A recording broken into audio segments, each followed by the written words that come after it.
Hello, I'm Anne Bartlett, a Blue Badge tour guide. Welcome back to my videos on Cotswold towns and villages. I'm taking a short ramble through the fields towards the historic market town of Chipping Campden.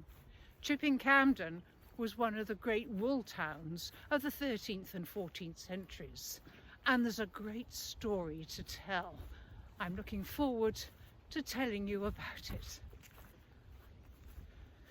Ahead is a great view of the town's perpendicular church tower with its 12 pinnacles and 4 golden weather vanes at each corner. Isn't it a magnificent landmark? There are sheep in the fields. In the Middle Ages, a particularly large breed of sheep called Cotswold lions, now a rare breed, once grazed on these rich pastures, and they produced a fleece with fine wool that was long and springy. The woolen industry was very important here in medieval times. Merchants came from as far as Italy and Flanders to buy as many fleeces as possible to export to the continent. It was said that the best wool in Europe was English, and the best wool in England was from the Cotswolds. Half the wealth of England was on the back of the sheep. The wealth from the sheep and the wool industry shaped Chipping Campden into what you see today. This is the entrance to St James's Church, which was largely built in the Perpendicular style during the 15th century, on the site of an earlier building.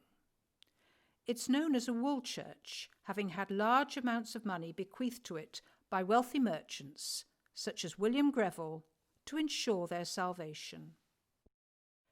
Inside is the tomb of William Greville, with a memorial brass describing him as the flower of the wool merchants of all England.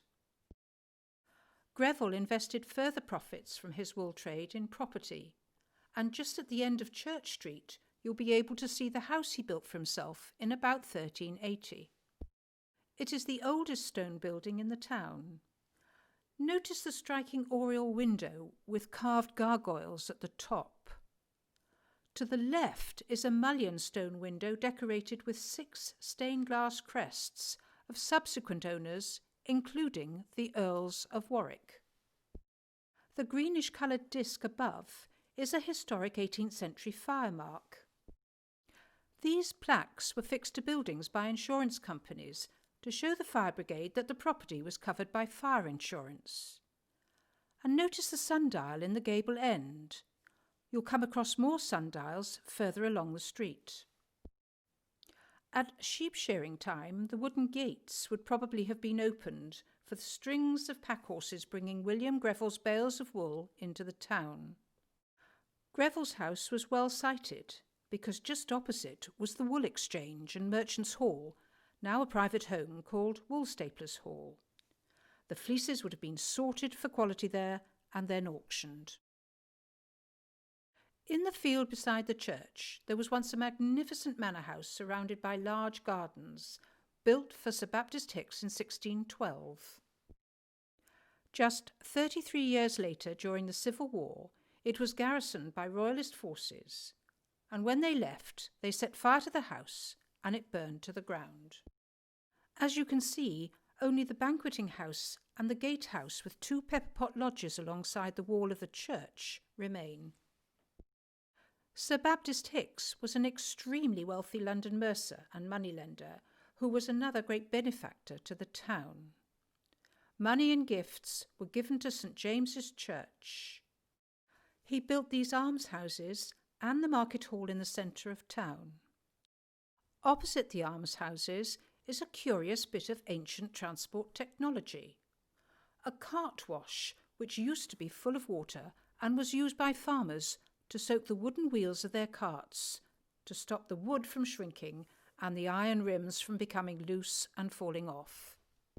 At the end of the cart wash is the fascinating Court Barn Museum, which is well worth a visit because it tells the story of C.R Ashlee's Guild of Handicraft, which was based at the Silk Mill in Sheep Street, which we will see later, and features work by the architects, artists, designers, craftsmen and women of the arts and crafts movement who lived in and around Chipping Campden. Wherever you are in Chipping Campden, you are surrounded by history. Ahead is the attractive honey-coloured stone 17th century Market Hall, which is an appropriate place to stop and explain the meaning behind the unusual name of the town. The word chipping is an adaptation of an old Saxon word meaning market, and Campden is derived from the Saxon word meaning a valley with fields of cultivated land. So let's go inside the Market Hall and look at it more closely. This is where farm labourers or their wives would sell their produce, such as cheese, butter, eggs, etc. Just look at the uneven stone floor after hundreds of years of use, and then look up through the rafters and you can see how the roof is constructed. Here is a roofing slate with a hole at the top. If you look at the roof, you can see that the timber laths or battens are fixed along the roof, and the tiles are hung from these, traditionally using a handmade oak peg. It's hard to see the roof from the outside because of the gables and the parapet, so here's an example of a bright new roof of recently quarried roofing stone compared to the mellow weathered one that would be there today. Before we continue to the other side of the Market Hall, can you see the stone disc on the ground? That is the Cotswold Way marker stone. The Cotswold Way is a long-distance walking trail that is just over 100 miles long. There's a similar stone outside Bath Abbey, and together they mark the beginning and the end of the walking route. Close by the Market Hall is a beautifully crafted town post, consisting of 2 shields topped with earls' coronets. The shield on the left, with 3 red chevrons, represents the coat of arms of Gilbert de Clare, the 5th Earl of Gloucester, who became Lord of the Manor in the early 13th century. The one on the right with the ermine marks and the red and gold checks is that of the Noel family Lords of the Manor in the early 1600s. Sir Baptist Hicks' eldest daughter married Edward Noel, and it was their descendants who became Earls of Gainsborough. The sword represents a battle which was thought to have been fought here in 689. Further down the post you'll see a small shield with a cross, the arms of William Greville, Chipping Campden's wool merchant, whose house we looked at earlier. His descendants were related to the Earls of Warwick. By the way, can you spot a snail creeping up the framework on the right? It was forged by the wrought iron craftsman who made the sign. It's his trademark. Do you remember the sundial I drew your attention to on the gable end of William Greville's house? Before clocks were invented, sundials were used to tell the time and were put on these buildings so everyone who passed could see roughly what the time was, assuming, of course, that the sun was shining to produce a shadow on the dial so that it could be read. This timepiece, dated 1690, is 331 years old and was put there when Protestant William and Mary were King and Queen of England. The sundial is set at an angle to the wall. It was used until 1854 for checking and setting the town hall clock. Interestingly, you can't see the clock, let alone the town hall, from the dial, so they must have shouted the time to the winder of the clocks. Now go and look at the town hall clock. It has 3 different faces. Chipping Campden's lovely high street consists of an almost unbroken terrace of houses.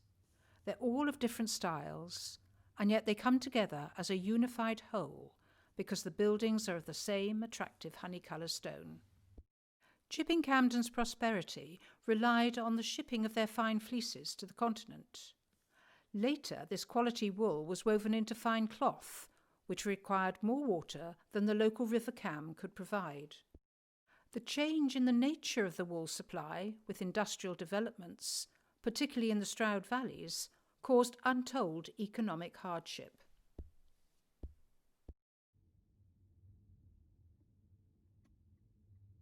We're about to turn left into Sheep Street, and just along here on the right is a silk mill.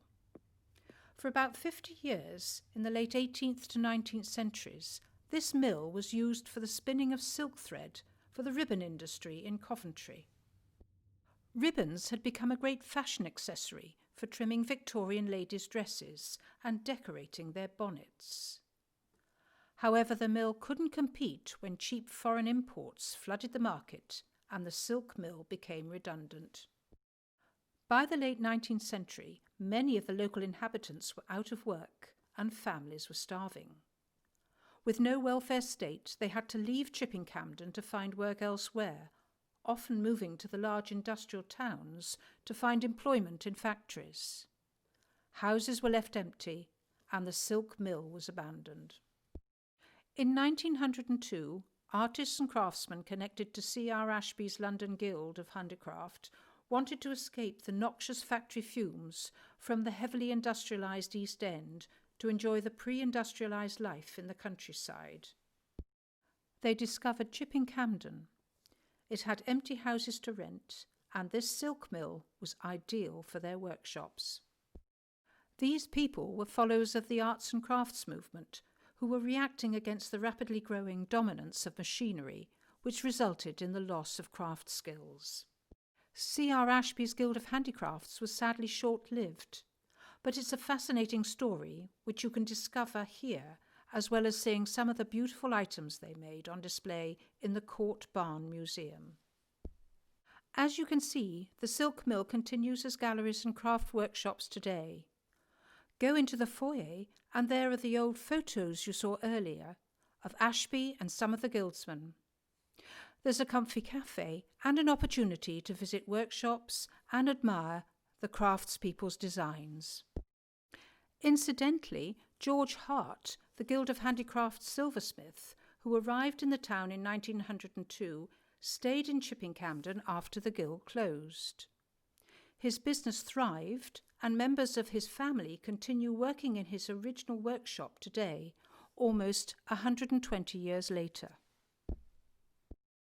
In 1955, Robert Welsh, MBE, left the Royal College of Art and set up his design studio on the top floor of the silk mill. Today, his son, daughter and design team continue to run his award-winning business.